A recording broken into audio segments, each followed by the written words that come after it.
4000 கம்மியாக வந்து நிதித்துறை என்ன சொல்றாங்க, நாங்கள் வந்து சம்பளத்தில் வேரியேஷன் பண்ணிருக்கோம், அதனால தான் வந்து நிதி கொஞ்சம் குறைஞ்சி போகுது, நாங்கள் திட்டங்களில் எந்த குறைக்கல அப்படின்ற மாதிரி சொல்றாரு.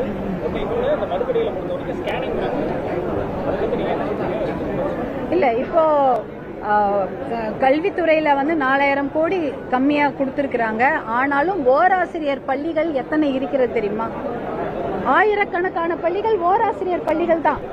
1ஆவதுல இருந்து அது தொடக்க கல்வி, 1ஆவதுல இருந்து 5ஆவது வரைக்குமே ஒரு 25-30 குழந்தைங்க படிக்கிறாங்கன்னா ஒரு ஆசிரியர் வைத்துக்கொண்டு என்ன பண்ணுவாங்க? அது ரொம்ப கஷ்டம்.